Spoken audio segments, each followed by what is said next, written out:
ओम श्री सिद्धभैरवाय नमः. बघा, सोमवार काही वट सावित्री पौर्णिमा. बघा, वट सावित्रीचा ज्या वेळेला तिला मागणं आलं आणि तिचा जो नवरा ठरला त्याला ज्योतिषानं काय सांगितलं, हा 14 दिवसानं मारणार आहे. तरी तिनं त्याच्याशी लग्न केलं आणि लग्न केल्यानंतर तिची सेवा करू लागली. मग एक दिवस काय झालं, तो सत्यवान त्यावेळेला काय करायचे, जंगलामध्ये लाकडं तोडायला जायचे आणि वडाच्या झाडावरती उभा राहून तो लाकूड तोडू लागला. लाकूड तोडता तोडता तो त्याच्या खाली पाडला, वडाची फांदी लागली आणि तो मरण पावला. ज्या वेळेला मरण पावल्यानंतर त्यावेळेला त्याला नेण्याकरता यम आले. पण त्यावेळेला माणूस यमाबरोबर जायचा आणि मग ती त्या यमाच्या पाठोपाठ झाली. त्यांनी सांगितलं, तुझं आयुष्य भरपूर आहे, तुला यायची काही गरज नाही, आम्ही याला घेऊन चालू. नाही म्हणे, मी पतिव्रता आहे. तुका म्हणे पतिव्रता तिची तिन्ही जगावरी सत्ता, मग मी येणार. शेवटी त्यांनी सांगितलं, तू वर माग आणि याला सोडून दे.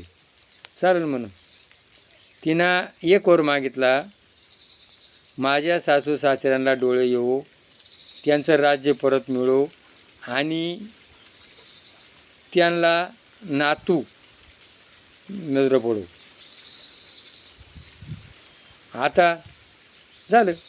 मग ते म्हणत जाय म्हणा, आता तुम्ही मला काय वर दिलाय, माझ्या सासूत्यांना डोळे, राज्य आणि नातू, हा तुम्ही नवराच घेऊन चालेत, मग मला मुलगा कस काय होईल. आणि मग त्या यमाने त्याला सोडून दिलं. म्हणजे पूर्वी ही अशा स्त्रिया होत्या आणि आजची काय परिस्थिती आहे. आज मी ज्योतिष भविष्य बघतो, तिथं येतात, मुलाला नोकरी पाहिजे, सर्व्हिस पाहिजे, शेती पाहिजे आणि जास्त वय नको, फक्त 2 वर्षाचा अंतर पाहिजे. आज अशी आठ आहे आजची सावित्री. आणि ती काय करते, वडाची पूजा करायला जाते. सांगा तिला ती पावल का. आता ही झाली पौराणिक कथा. पण वडाचं झाड, पूर्वीपासून वडाच्या झाडाला महत्त्व आहे.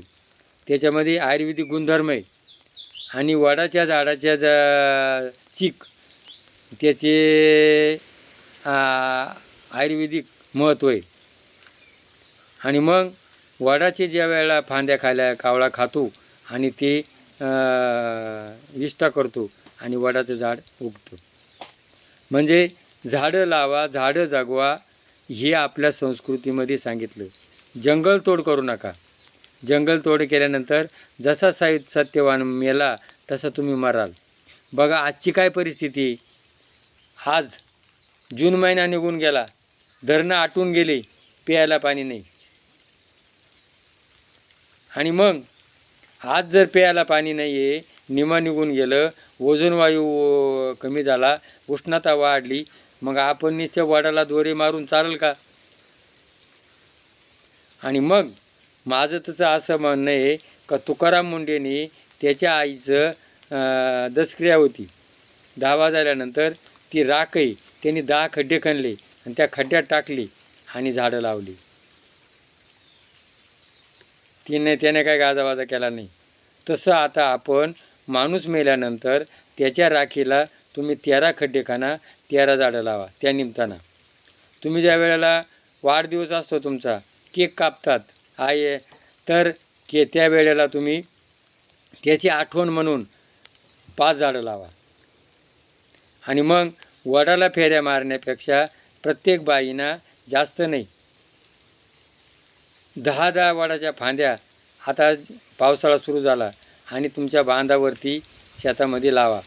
ज्यांना स्वतःची जमीन नाही आहे त्यांनी रस्त्याच्या कडेला लावा. आणि जरी रस्त्याच्या कडेला नाही लावता आले, तुम्ही दुसऱ्याच्या शेतामध्ये लावा.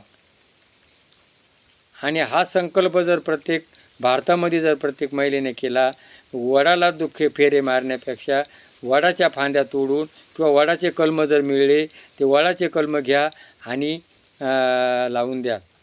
म्हणजे आजची जी आज आपली पाळी आहे, आपण पाऊस गेलेला आहे, ओझोनवायू कमी पडलेला आहे आणि मग आता तरी उघडा डोळे मातेच्या खोडे दगड आला पोटाची.